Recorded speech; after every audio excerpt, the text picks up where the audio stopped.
रोहन नाम एक मेरा दोस्त था। उसकी तुरंत ही नौकरी लगी थी और उसकी पोस्टिंग मेरे ही गांव में हुई थी। गांव से थोड़ी ही दूर पर एक बहुत बड़ा और पुराना घर था जो कि बहुत साल से बंद पड़ा था। रोहन ने किराए पर रहने के लिए वो घर ले लिया और आराम से अपनी नौकरी करने लगा। कुछ समय बाद कुछ ऐसा हुआ, एक रात जब वह सो रहा था तो उसे एक अजीब सी आवाज सुनाई दिया जो किसी जानवर के आवाज की तरह था। शुरुआत में रोहन उस आवाज पर ज्यादा ध्यान नहीं दिया, लेकिन फिर दूसरे दिन भी उसे वही आवाज दोबारा सुनाई देने लगा। फिर वो सोचने लगा कि इस घर में कोई भूत है जो मुझे डराने की कोशिश कर रहा है। खैर रोहन भूत प्रेत को नहीं मानता था, इस वो आराम से सो गया। कुछ समय बाद जब रोहन की नींद खुली तो सामने एक दरवाना काला साया दिखाई दिया। 0.10 तरह के पीवीसी वॉल पैनल 2023। रोहन इसके पहले कुछ करता वो खुद बेहोश होकर गिर गया। कुछ घंटे बाद जब उसे होश आया तो भागकर उस घर के मालिक के पास गया और सारी घटना के बारे में बताया।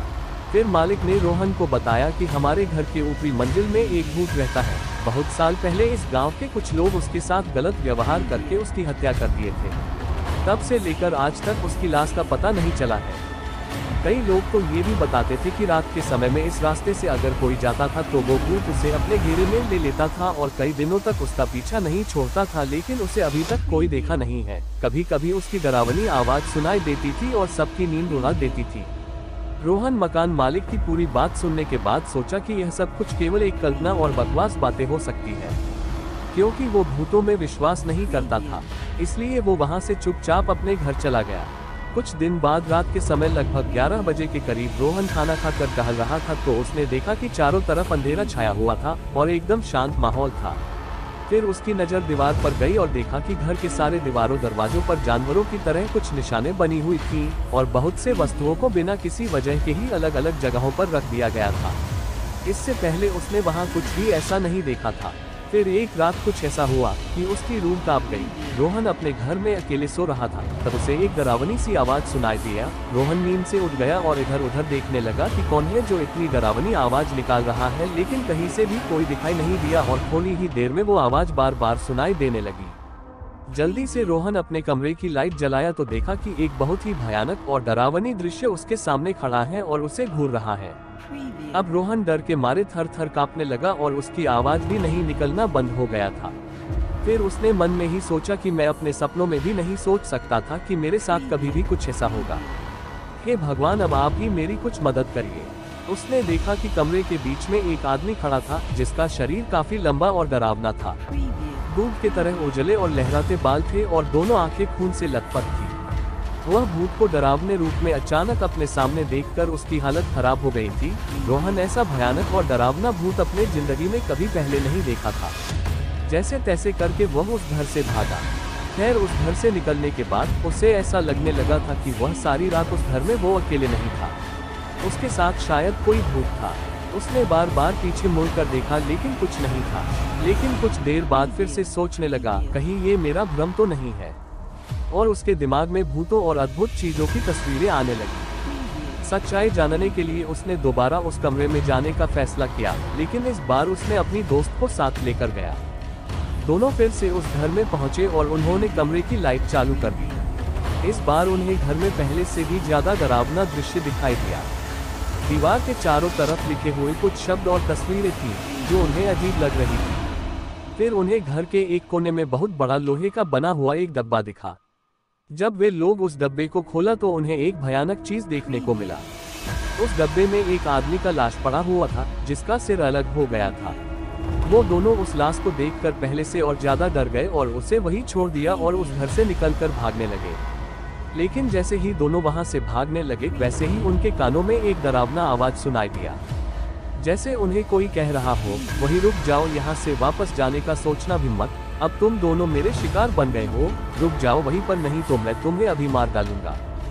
रोहन और उसके दोस्त वहीं रुक गए और पीछे मुड़कर देखा तो उन्हें कोई नहीं दिखाई दिया, बस उसकी आवाजें सुनाई दे रही थी। फिर क्या था, वो लोग एक दूसरे का हाथ पकड़ा पर वहां से भागते हुए उस घर से कहीं दूर रुके। थोड़ी ही देर में सुबह हो गई। दोनों दोस्त गांव में गए और डरते हुए उन्होंने अपनी घटना सारे गांव वालों से बताया और उन लोगों को सावधान करवाया कि गलती से भी कोई इस घर में न जाए। हम लोग तो जैसे तैसे करके वहां से भाग गए, लेकिन अब दोबारा कोई वहां गया तो शायद वो जिंदा वापस ना आए। आप लोग कभी मत जाएगा। और रोहन उसी दिन अपना पोस्टिंग किसी और जगह करवाया और उसी दिन वहां से अपना सारा सामान लेकर हमेशा हमेशा के लिए चला गया।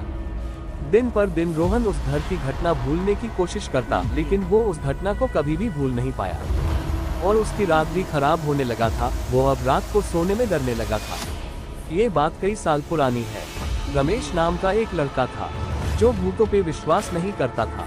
उनका मानना था कि भूत प्रेत नहीं होते, मगर एक हादसे के बाद उसकी यह सोच पूरी तरीके से बदल गई। रमेश गर्मी की छुट्टियां मनाने के लिए अपने गांव गया हुआ था।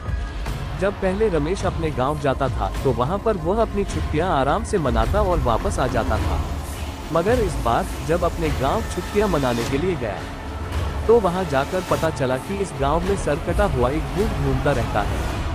खैर, रमेश ये सब बातों पर विश्वास नहीं करता था।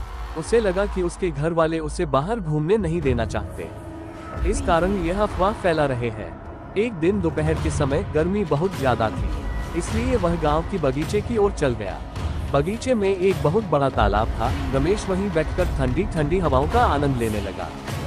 थोड़ी देर में उसे नींद आने लगी। तभी उसके पास कोई आकर बैठ गया और उससे बात करने लगा।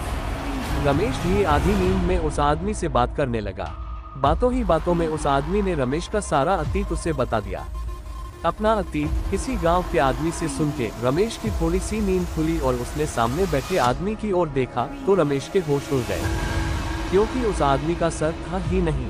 एक ही झटके में उसकी नींद उड़ गई और उसकी आंखें खुल गईं। तब तक वह आदमी भी वहां से गायब हो गया था।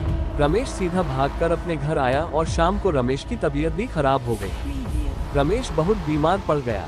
जब रमेश के घर वालों ने उससे पूछा क्या हुआ है, तो रमेश ने सारा किस्सा घर वालों की बता दिया। उसके घर वाले पास के ही गांव से एक तांत्रिक को बुलाया। जब तांत्रिक ने उसका झाड़ फूंक किया तब जाके रमेश की तबीयत में सुधार हुआ। उस घटना को सोचकर वह आज भी डर जाता है।